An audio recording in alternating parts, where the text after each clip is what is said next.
Sa mga nakaraang buwan, isa sa pinakamainit na usapin sa Indo-Pacific region ay ang tumitinding tensyon sa Taiwan.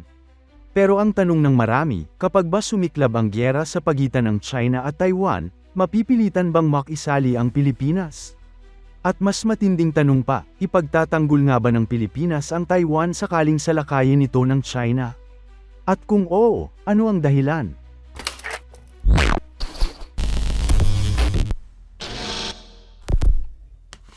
Maraming Pilipino ang nagtataka rito dahil sa unang tingin, parang malayo naman tayo sa isyu ng Taiwan. Ibang bansa yon, ibang gobyerno, at may sarili silang problema. Pero ayon mismo kay Pangulong Ferdinand Marcos Jr., maaaring hindi ganoon kasimple ang sitwasyon. Mga kababayan, kung titingnan natin ang mapa, mapapansin ninyo agad ang isang napakahalagang bagay. Hindi ganoon kalayo ang Taiwan sa Pilipinas.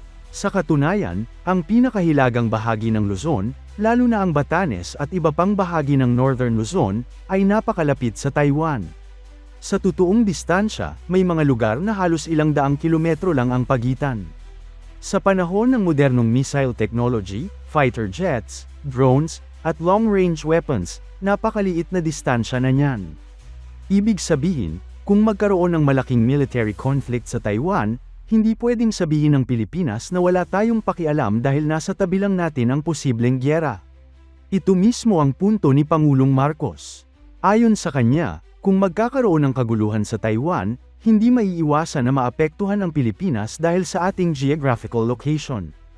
Isipin ninyo ito, kapag may malakas na bagyo sa kapitbahay ninyo, hindi ba't kahit hindi direkta sa bahay ninyo tumama, nararamdaman ninyo pa rin ang hangin, ulan, at epekto?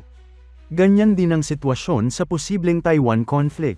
Kapag sumiklab ang gyera, posibleng magkaroon ng air traffic disruptions, trade interruptions, refugee movements, at iba pang security concerns. Pero hindi lang iyan ang dahilan. Isa pang napakahalagang factor ay ang mga Pilipinong nasa Taiwan.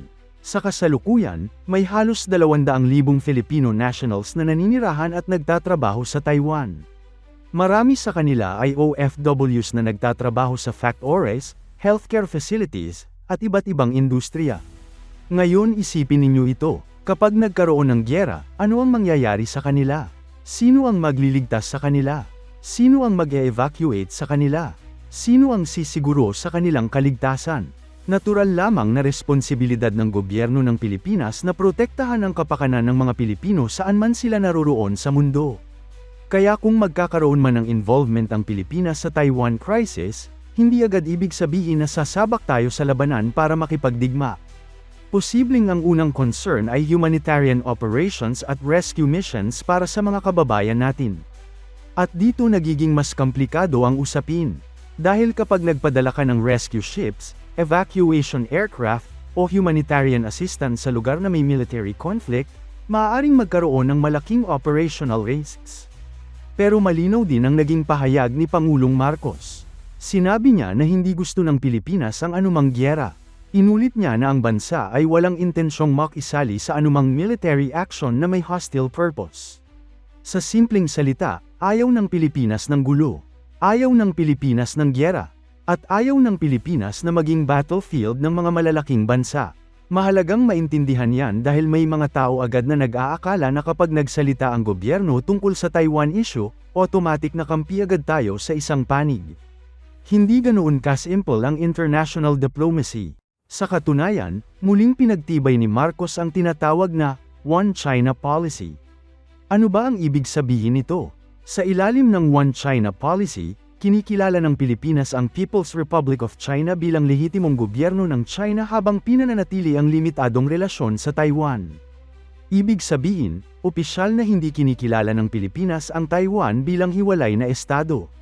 At para sa Manila, ang usapin ng Taiwan ay isang sensitibong internal issue ng China na hindi nais pakialaman ng Pilipinas. Kaya maaaring tanungin ng iba, kung ganoon, bakit pa tayo madadamay? Ang sagot dyan ay dahil kahit hindi ka direktang kasali sa away, minsan ang lokasyon mo ang naglalagay sa iyo sa gitna ng sitwasyon. Parang kapitbahay na may nag-aaway na dalawang malalaking grupo sa magkabilang bahay. Kahit ayaw mong makisali, kapag nasa gitna ka, hindi mo maiiwasang maapektuhan. Isa pang dapat tingnan ay ang strategic importance ng Pilipinas sa rehiyon. Sa nakalipas na mga taon, lumalim ang defense cooperation ng Pilipinas sa iba't ibang bansa kabilang ang Amerika at Japan.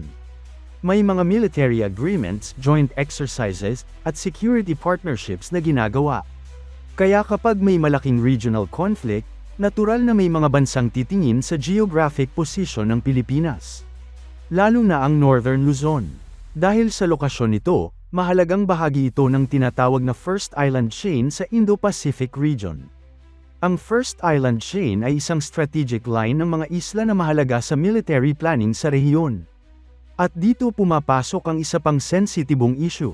Maraming analysts ang nagsasabing kung magkaroon ng Taiwan conflict, maaaring maging kritikal ang lokasyon ng Northern Philippines sa logistics at military movements.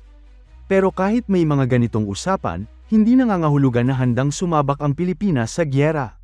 Sa katunayan, ang paulit-ulit na mensahe ng administrasyon ay kapayapaan. Sinabi rin ni Marcos na ang layunin niya ay maresolba ang anumang tensyon sa mapayapang paraan. Hindi lamang Pilipinas ang may ganitong paninindigan. Maraming bansa sa Indo-Pacific region kabilang ang Japan ay may kaparehong pananaw.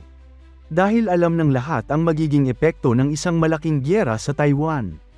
Kapag nangyari yun, hindi lamang Taiwan o China ang maaapektuhan. Pwedeng maapektuhan ang global economy. Pwedeng tumaas ang presyo ng langis. Pwedeng magkaroon ng problema sa shipping routes. Pwedeng magkaroon ng supply shortages sa electronics at semiconductors. At syempre, maaaring maapektuhan din ang Pilipinas. Kaya sa halip na military escalation, pinipili ng gobyerno ang diplomatic engagement. Ayon kay Marcos, pinapataas ng Pilipinas ang antas ng pakikipag-usap sa Beijing upang mapanatili ang regional stability. May nakatakda ring pagpupulong sa pagitan ng Philippine Foreign Secretary at Chinese Foreign Minister upang pag-usapan ang iba't ibang concerns. Ipinapakita lamang nito na mas pinipili ng gobyerno ang pag-uusap kaysa sa komprontasyon. Dahil sa dulo ng lahat ng ito, walang nananalo sa gyera. Lahat natatalo. Lalo na ang mga ordinaryong tao, ang mga OFW, ang mga pamilya, at ang mga bansang nadadamay kahit ayaw naman nilang makisali. Kaya babalik tayo sa pangunahing tanong. Ipagtatanggol ba ng Pilipinas ang Taiwan kapag sinalakay ito ng China? Base sa mga pahayag ni Pangulong Marcos, ang sagot ay hindi direktang oo, at hindi rin simpleng hindi. Ang mas tamang sagot ay ito. Hindi nais ng Pilipinas na makisali sa gyera.